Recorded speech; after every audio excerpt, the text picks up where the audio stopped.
What would you do if the basement of your new home held a secret that had been sealed away for nearly a century?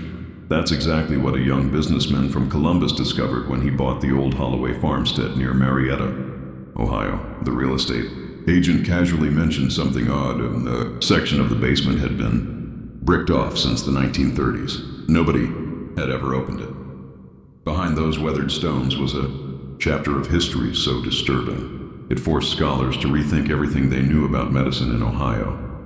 A chapter certain families had tried for generations to erase.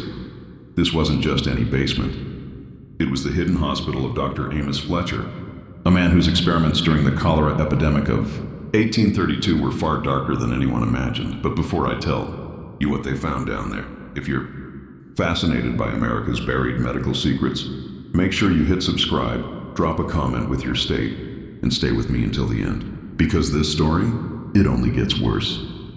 It all began with something simple: the desire to expand a root cellar. Back in the summer of 1832, Ohio wasn't just sweltering under brutal heat, it was under siege. Cholera, known as the Blue Death, crept up the Ohio River from New Orleans, leaving bodies in Cincinnati, Portsmouth, and then Marietta.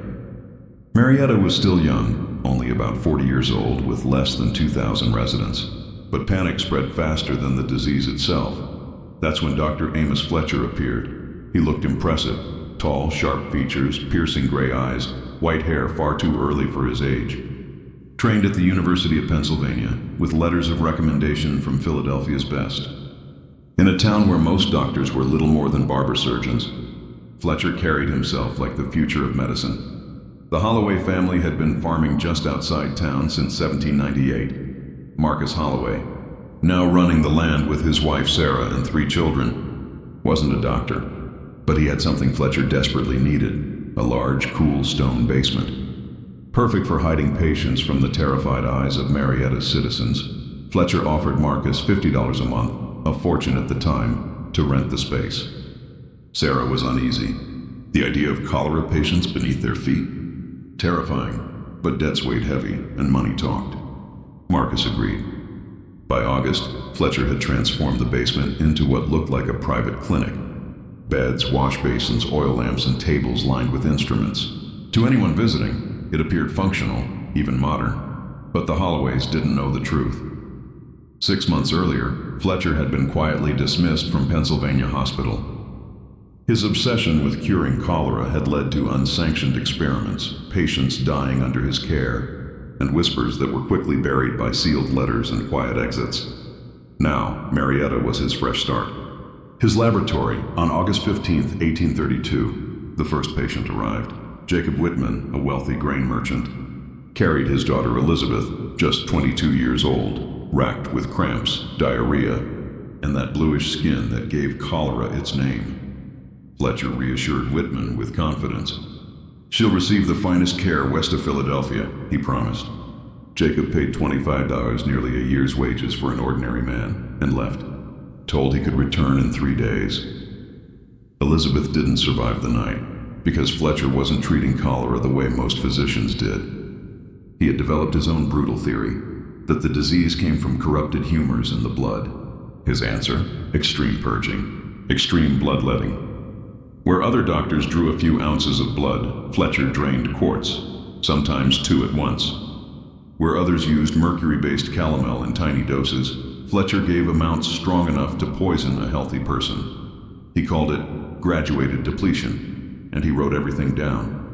Meticulous notes, patient by patient, locked inside a wooden box. Notes that would one day prove what horrors took place in that stone basement. Of Elizabeth Whitman, his handwriting coldly records: commenced depletion at 2 p.m., drew 24 ounces, pulse weakened but complexion improved, administered 15 grains calomel with laudanum. That was the beginning, and it was only the beginning. The second bleeding came at 6 p.m., another 20 ounces drained, which Fletcher proudly recorded as a marked improvement in humoral balance.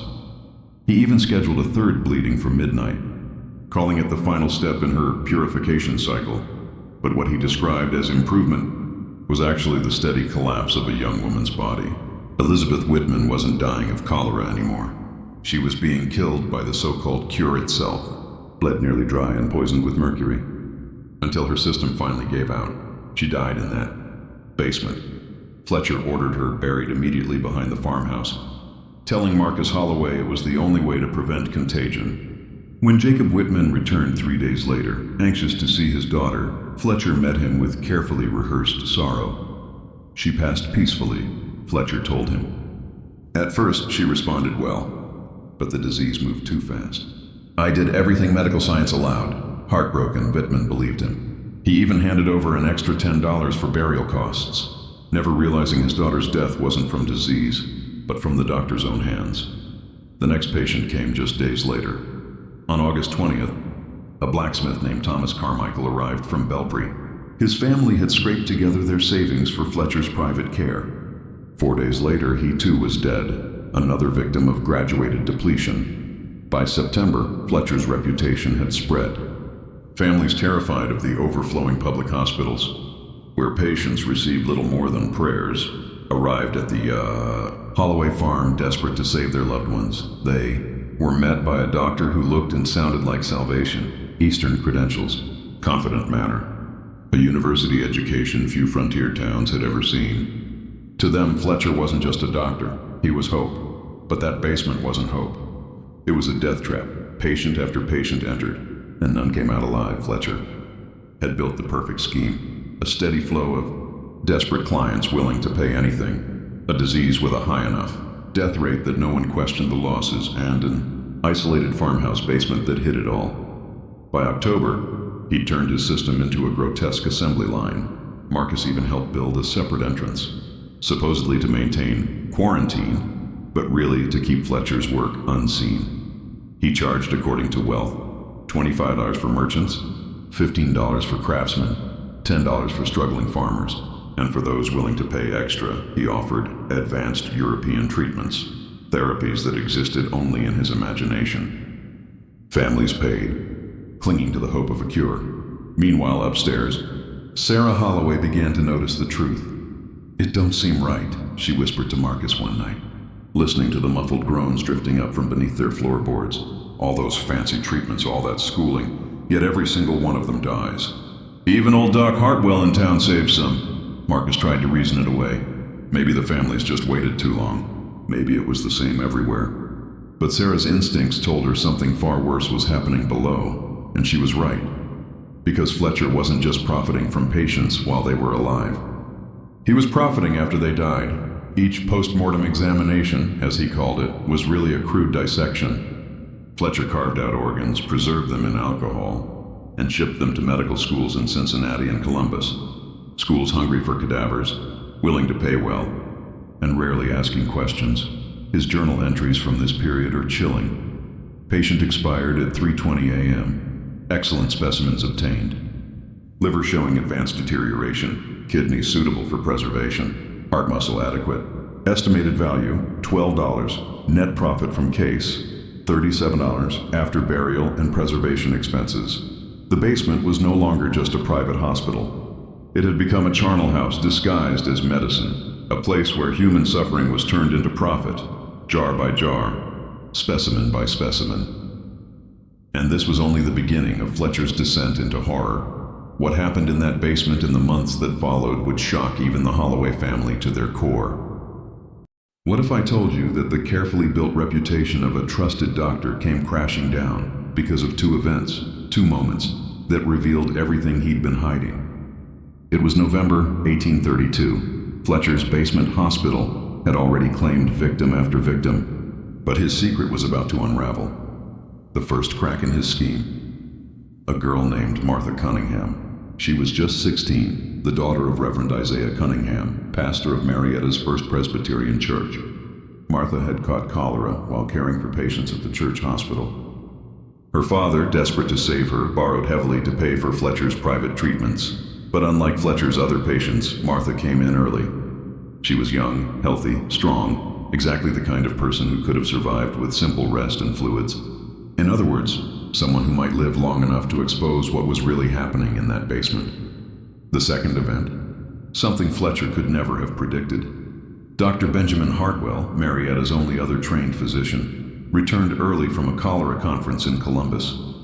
He'd heard whispers of Fletcher's remarkable results and decided to stop by the Holloway farm on November 12th. Professional curiosity, that's all it was supposed to be. What Hartwell found in that cold, stone basement would haunt him for the rest of his life. He stepped inside and froze. On the table lay Martha Cunningham, pale, unconscious, her body nearly drained of blood. Beside her were 2 basins filled to the brim with it. And Fletcher? He was calmly preparing a syringe loaded with what Hartwell instantly recognized as a lethal dose of calomel. In the corner, jars lined the walls, organs floating in alcohol like grotesque trophies. "Fletcher," Hartwell demanded, his voice echoing through the chamber. "What in God's name are you doing to this child?" Fletcher spun around. His apron was soaked with blood, his eyes wild. In that moment he looked more butcher than doctor, but his voice was steady. "Almost too steady, Dr. Hartwell. I wasn't expecting you. Miss Cunningham is responding well to depletion therapy. I was just about to administer the final dose of purification." Hartwell rushed to Martha's side, checking her pulse. He knew immediately. This wasn't cholera. This was blood loss. "How much have you taken from her?" Hartwell demanded. Fletcher flipped through his journal casually. 42 ounces in the last 18 hours. Another 16 scheduled this morning. "The humoral balance is nearly achieved." 42 ounces? Hartwell shouted. "That's almost 3 quarts. You've bled this child to death." What followed was a furious argument, their voices rising loud enough for the Holloways upstairs to hear. Fletcher clung to European medical theories and his own twisted logic. Hartwell, horrified, demanded to see the other patients. But there weren't any. Every bed in that basement was empty. Every other patient had died, quietly buried out back under Fletcher's orders. "Where are they?" Hartwell pressed. "They succumbed," Fletcher replied coldly. The disease was too advanced. But Hartwell knew the truth. Even at its worst, cholera didn't kill everyone. Not like this. Not every single patient. The discovery put Hartwell in an impossible position. He had a duty to expose Fletcher. But doing so would drag the Holloway family into scandal. And worse, it would reveal that some of the county's most prominent families had trusted their loved ones to a killer. Merchants, landowners, respected craftsmen, all deceived. To admit it would stain their names for generations. Still, Hartwell couldn't stay silent. He began treating Martha immediately. Hydration, rest, anything to reverse Fletcher's damage. Then he sent urgent messages to Reverend Cunningham and several powerful men in town. Judge Putnam, Samuel Fearing, Nathan Gilman. That afternoon, they gathered in the Holloway farmhouse, grim-faced as Hartwell told them the truth. Fletcher, the man they had trusted, the doctor they had praised, had murdered patient after patient in the name of science and profit. Beneath their feet lay the evidence, a chamber of bloodletting, poison and preserved human organs. Fletcher, realizing his empire was collapsing, tried desperately to defend himself. But no amount of medical jargon could erase the horror staring them all in the face. The secret was out, and what happened next would shake the entire community to its core. What do you do when the man everyone trusted to heal turns out to be a killer in disguise? By November 1832, Fletcher's dark enterprise finally reached its breaking point.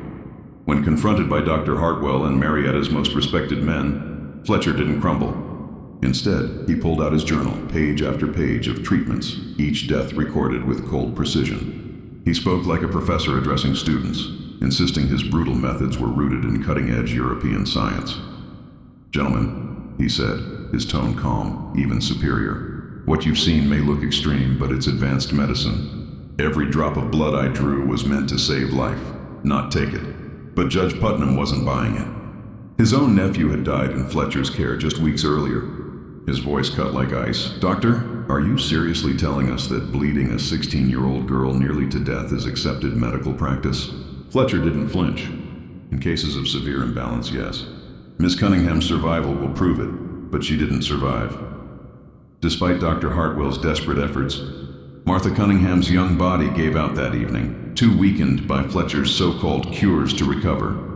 Her death, witnessed by multiple people, was the moment everything changed. Fletcher could no longer hide behind medical jargon.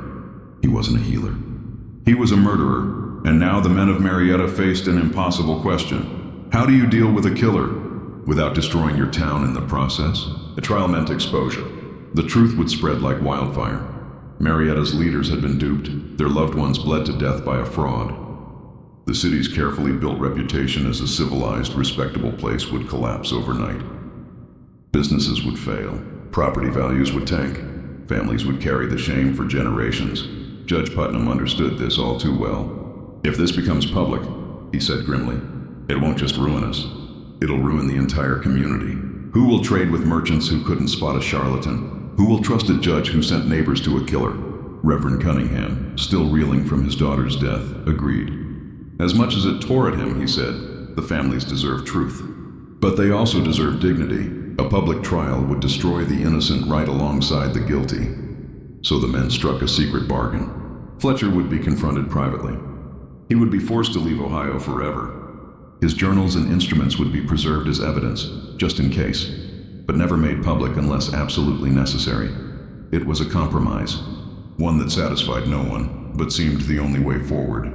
Fletcher, however, had other ideas. He flat out refused. Cornered and desperate, he sneered that he'd rather face a trial than slink away in shame. Worse, he threatened to drag others down with him. The Holloway family who'd housed him, the community leaders who'd profited by sending patients his way. If they forced him out, he warned, he'd take them all down with him. The standoff dragged on through the long, tense night of November 12th. Fletcher locked himself in the basement while above, the town's most powerful men argued about what to do.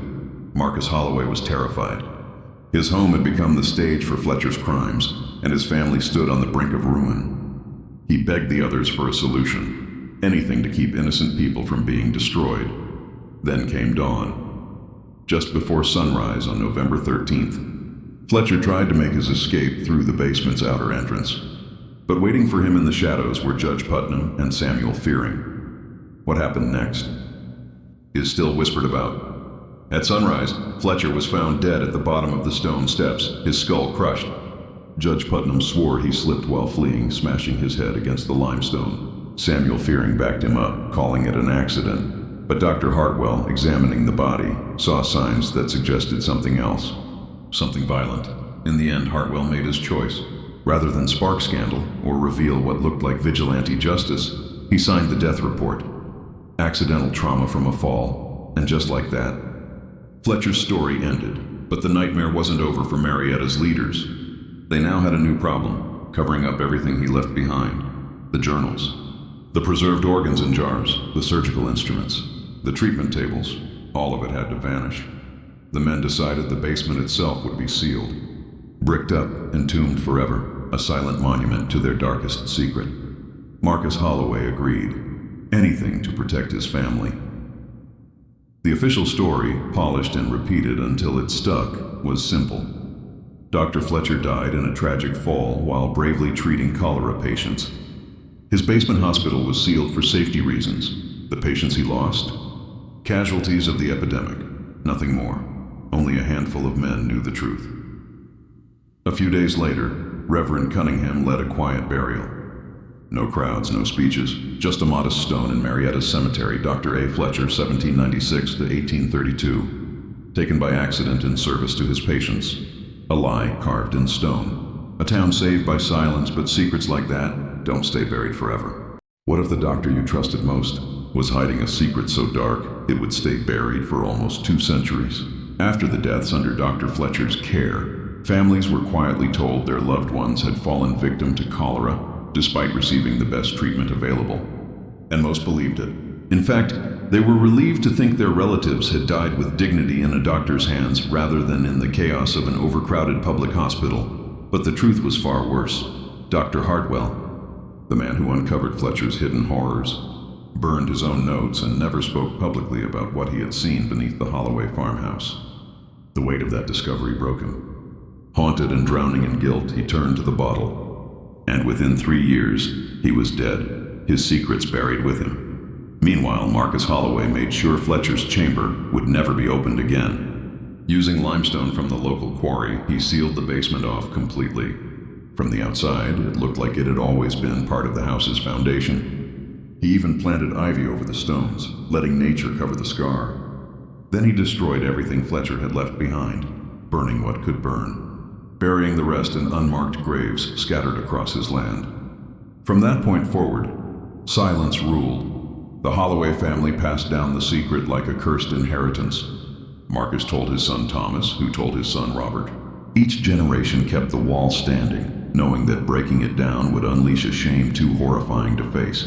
Over time, the hidden wall simply became part of the farmhouse, so ordinary that later descendants forgot it had ever been different. Meanwhile, history rewrote Fletcher's story. The cholera epidemic of 1832 faded into distant memory, preserved only in church records and weathered gravestones. And Fletcher? Instead of being remembered as a monster, he was celebrated. Families spoke of him as a noble physician who gave his life serving the sick. Some even named their sons after him. The town's medical society created a scholarship in his honor, and above that sealed basement, the Holloway farm thrived. Marcus lived into his late 70s, never revealing the truth. His wife, Sarah, died a decade later, having never spoken of the nightmare that once lurked under their home. By the turn of the 20th century, with all original witnesses long gone, the hidden basement was nothing more than an architectural curiosity, too costly to excavate, too troublesome to deal with. When the Great Depression struck, the Holloways lost the farm, ending more than a century of family ownership. The new owners, immigrants who barely spoke English and cared little for local legends, focused on farming. They even closed off sections of the house to save heating costs, including the area above the bricked-up basement. Later owners noticed the odd wall, but dismissed it as shoddy old construction. None of them ever thought to break it open, and so the secret slept on. Until a young businessman from Columbus bought the abandoned Holloway farmstead just a few years ago. His plan: restore the farmhouse into a peaceful weekend retreat. The location was perfect, the price was right, but the house needed serious work. Contractors began updating plumbing and electricity, which meant heading down into the basement. That's when they stumbled upon the wall. At first, they assumed it was just a failed renovation, but building codes required them to check what was behind it. And so, on a cold spring morning, they started removing the stones Marcus Holloway had set in place back in 1832. The mortar was rock hard, fused like concrete. Piece by piece, the wall came down, and then came the smell. A thick, stale, almost organic odor seeped out, as if the room had been sealed for centuries. When the gap grew wide enough, their flashlights caught a glimpse of what was inside: wooden furniture, glass jars, metal objects. Curiosity overcame hesitation. The new owner squeezed through the opening, becoming the first human in nearly 200 years to step into Fletcher's chamber of horrors. What he saw inside froze him in place. The treatment table still stood in the center, its wood stained dark, blood dark. Fletcher's surgical tools, rusted and corroded, lay scattered across smaller tables.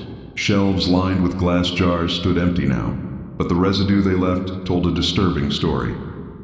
And on a desk sat a leather-bound journal, its pages brittle but intact. Fletcher's own handwriting filled the book, detailed, precise, and utterly damning. It was the record of his crimes, patient after patient, their suffering, their deaths, carefully documented in ink that had survived nearly 2 centuries. The truth was finally out. Fletcher's name, once praised, was about to be remembered for what it really was: a legacy of horror. And this discovery would change everything the town thought it knew. What if a basement sealed for nearly 2 centuries held proof of one of the darkest medical scandals in American history? The new owner of the Holloway farmhouse, realizing the gravity of what he'd uncovered, immediately called in historians and archaeological experts. Within days, that hidden basement wasn't just a curiosity. It became the center of a full-scale investigation, and what they found inside was worse than anyone imagined. Tests on Fletcher's old medicine bottles showed lethal levels of mercury, enough to kill a healthy person in just hours. His blood-stained instruments revealed traces from multiple victims, far more than he ever admitted to in his journal. And behind the farmhouse itself, investigators uncovered at least 12 shallow graves. Fletcher's tally of victims was far higher than even his own careful records suggested. For historians, the evidence was chilling. Fletcher hadn't just failed his patients, he had systematically killed them, all while charging fees that would have made him a wealthy man on the frontier. But here's where it gets even darker. The deeper they dug into church records, death certificates, and courthouse files, the more they realized Fletcher hadn't acted alone in silence.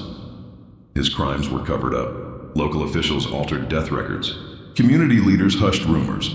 Even ministers stepped forward with glowing testimony about his dedication. The truth was buried, not just in the ground, but in a conspiracy of silence designed to protect reputations. And Fletcher wasn't the only one. The discovery sparked wider research, revealing similar suspicious patterns in other Ohio towns during the same years. It turned out the frontier, isolated, desperate, and plagued by disease, was the perfect hunting ground for predatory doctors who operated unchecked. Fletcher's basement forced historians to reassess early American medicine and ask, how many other respected physicians were hiding crimes in plain sight? For months, the excavation continued. Every tool, every scrap of evidence was carefully preserved. Fletcher's leather journal became a key artifact, a first-hand account of medical murder in the early 1800s. His instruments and specimen jars are now studied not just as relics, but as warnings, reminders of how neglect and denial can enable unthinkable abuse. For families, the revelations were heartbreaking. DNA confirmed that several remains belonged to people whose descendants had been told for generations they died of cholera.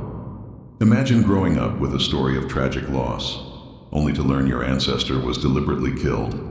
Some descendants of the Holloway family admitted they'd grown up hearing vague whispers about something bad in the basement, but no one had ever kept the details. Until now, the farmhouse itself is no longer just a home. It's become a preserved site, a stark monument to what happens when a community chooses silence over truth. And the owner who stumbled into all this, he gave up his plans to renovate. Because the significance of that basement, the story it told, was bigger than any modern convenience. A chamber of horrors sealed in stone for 191 years, finally exposed. And it forced the world to reckon with one haunting question. How many other secrets are still hidden in plain sight?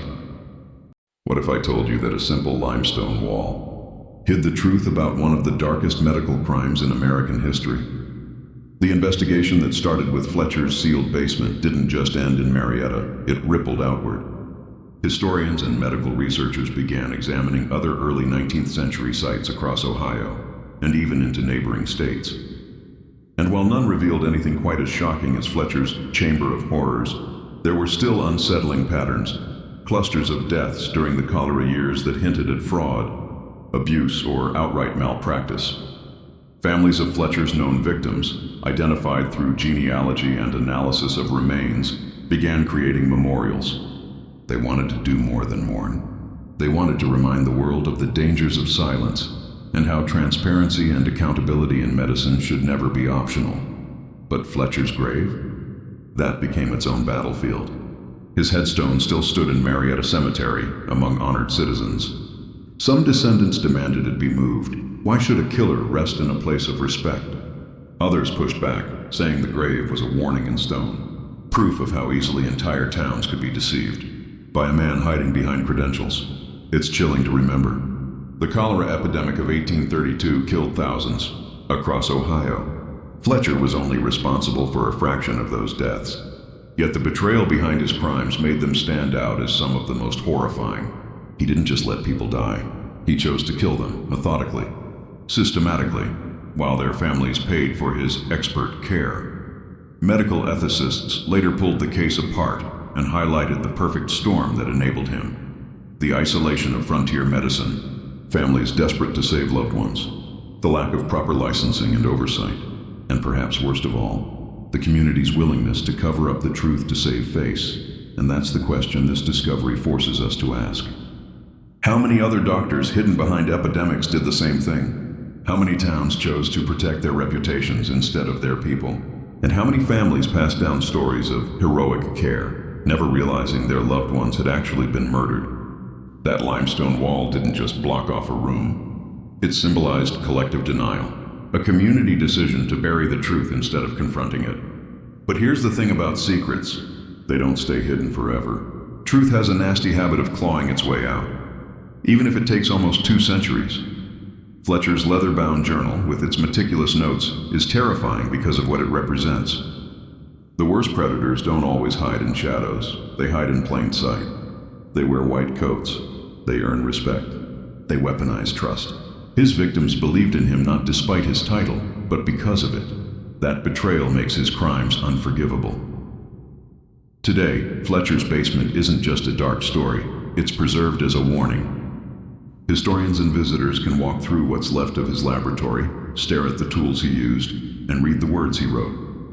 It's not about sensationalizing the past, it's about making sure this kind of horror never happens again. Because the real lesson here, silence doesn't erase crimes. It just multiplies the harm. The leaders who sealed that basement thought they were protecting their community. In reality, they only made the shame deeper, the betrayal heavier, and the eventual reckoning even more devastating. Fletcher's crimes weren't medicine gone wrong. They were deliberate, a choice, and that makes the story even more terrifying. Because while medicine has advanced, oversight has improved, and ethics are stronger, there are still cracks where abuse can hide, still chances for trust to be betrayed. The Holloway basement isn't just about one killer. It's about what happens when we choose denial over accountability. When protecting reputations becomes more important than protecting people. And maybe that's why this story feels so unsettling. Because it's not just about the past. It's a mirror held up to us right now, so what do you think? Do you believe Fletcher's entire truth was finally uncovered?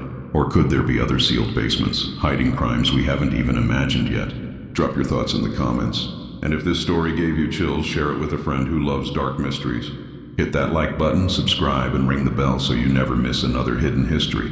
Because if Fletcher's case proves anything, it's that the past is never really buried.